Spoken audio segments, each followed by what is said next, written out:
friends, this is Christopher Davis-Shannon with Ukulele Magazine, and if you play uke, you have probably played a 12-bar blues, whether you know it or not. You've likely played it in a few different keys. Maybe you've learned a shuffle strum over top of it and wondered, where do I go from here?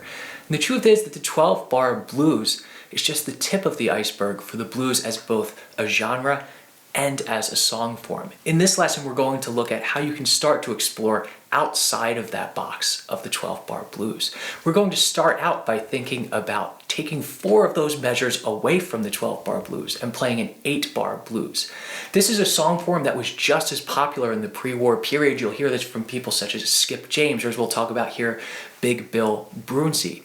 Much like the 12 bars we'll see, there are a lot of different variations to this. This is simply one way that we can play an 8-bar blues. We'll still be working with our same main chords here, the 1, the 4, and the 5. And we're going to stay in the key of C to make things simple. So our 1 chord will be C, our 4 chord will be F7th, and our 5 chord will be a G7th.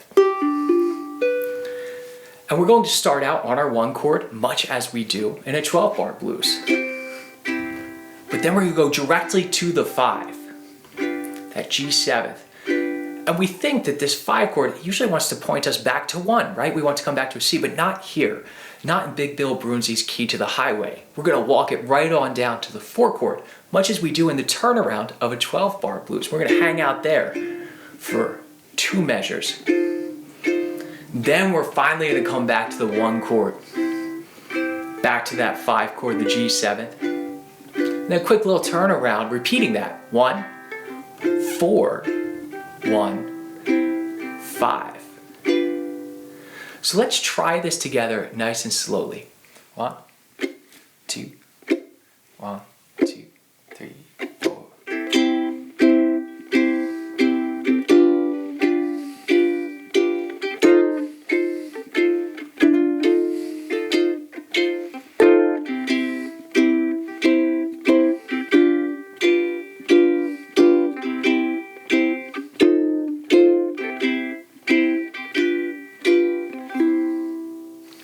Since the very beginning of jazz in New Orleans, the blues form has proved to be a very important improvisational vehicle for soloists. And with that comes a host of chord substitutions that you can play over top of the standard 12-bar of 1, 4, 5 that you already know. Let's look at a few of those substitutions. So we can keep the same first 4 bars. We don't need anything crazy. We play 1 to the C chord, to our 4 to the F7th, and then C. Maybe we'll add a C7 there. Now here's where things get fun. So this brings us to our 4 chord, our F. Now we're usually there for 2 measures in a 1, 4, 5 blues, but here we're going to play an F sharp diminished 7th. And what this is doing is it's walking our ear back up to that C chord. But if you note, this F7th and diminished 7th, F sharp diminished 7th, are nearly the same chord. We're just moving the root of the chord. Everything else stays the same, which is why this works. We get this cool movement of the 4 chord to the sharp 4 diminished 7th, resolving to that 1 chord. Usually we would stay here, but we're going to walk it on down to our 6 chord, an A7th here. So we're going to hear this.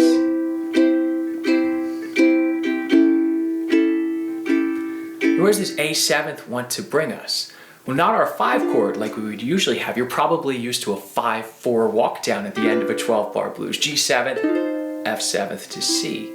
But we're going to change this up and make it a 2-5-1, which is one of the most common progressions that we find in jazz music. So this A7th is going to point us to our 2 chord, D minor 7th, and then G7th, and then C. And we get a little turnaround of 6 to 2 to 5 and back to 1. Let's give this a strum together. 1, 2, 1, 2, 3, 4.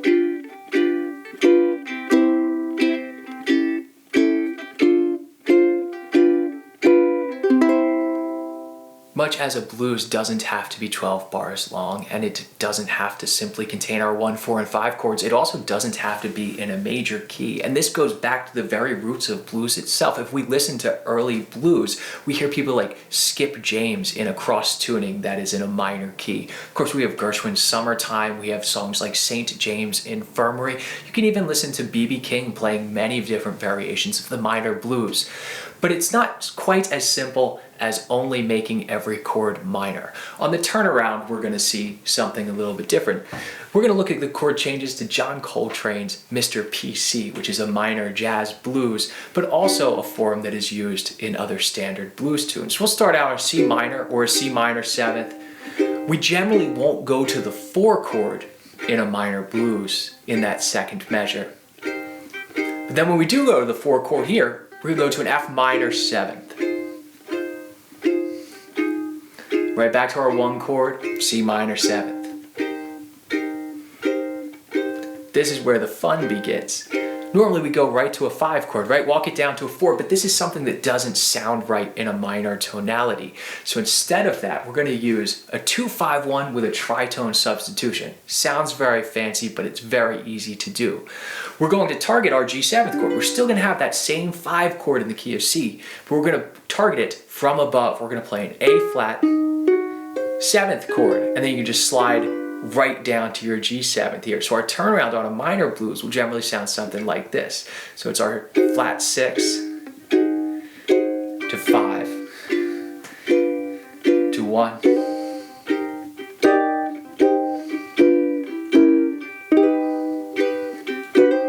So let's try strumming an entire minor blues together and see what it sounds like. 1, 2, 1, 2, 3, 4.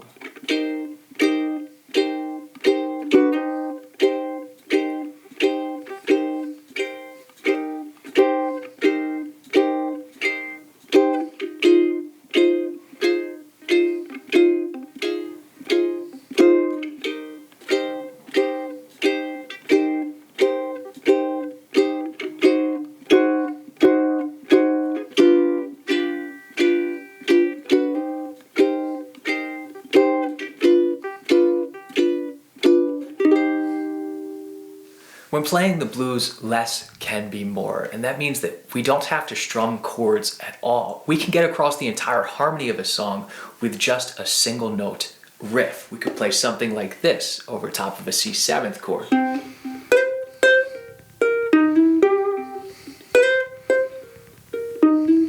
So why does this work? Well, first we have a driving rhythm. This is our shuffle rhythm.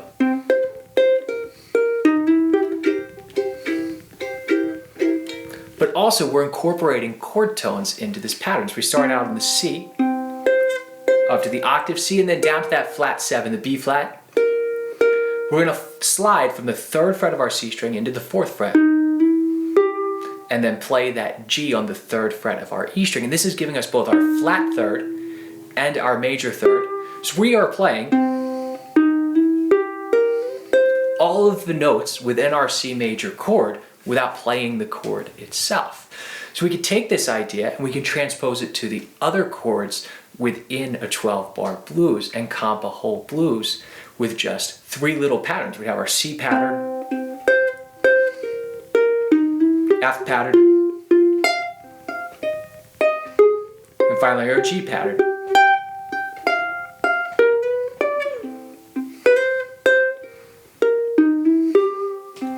So let's hear what a whole 12 bar sounds like, only playing individual notes. 1, 2, 1, 2, 3, 4.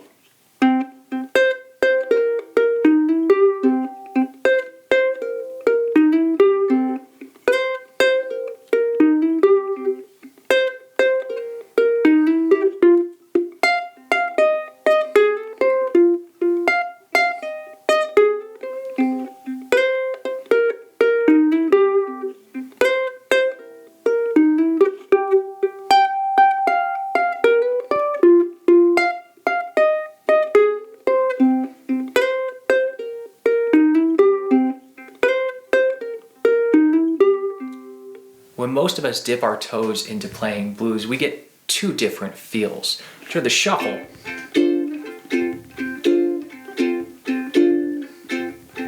and maybe a slow 6/8 feel.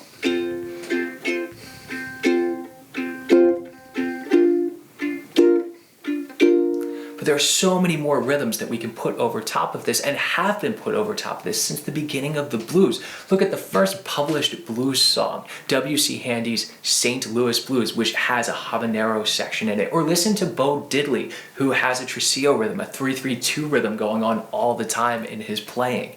But what we're going to look at here is the Cuban-inspired rumba. And what we need to keep in mind when we hear this is that it's not a swung eighth note anymore. It's not a shuffle. It's not a dotted eighth and a 16th. It's not a triplet feel. It's straight eighth notes. We hear 1 and 2 and 3 and 4 and 1 and 2 and 3 and 4. And we have this very specific accent pattern. We have 1 and we have the end of 2. So we have 1 and 2 and 3 and 4 and 1 and 2 and 3 and 4. And then we can build from this, take our chord tones much as we did in the single note shuffle, and build a riff-based line using this rumba rhythm, which will sound something like this. So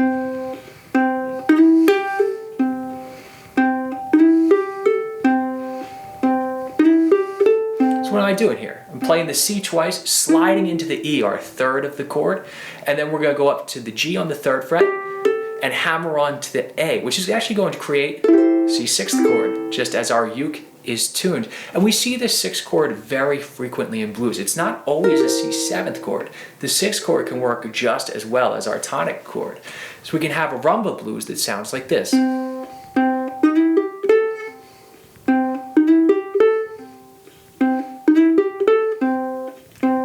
Up to the 4 chord. Back to the 1. To the 5. 4. 1. Let's try that together and get a feel for it. 1, 2, 1, 2, 3, 4.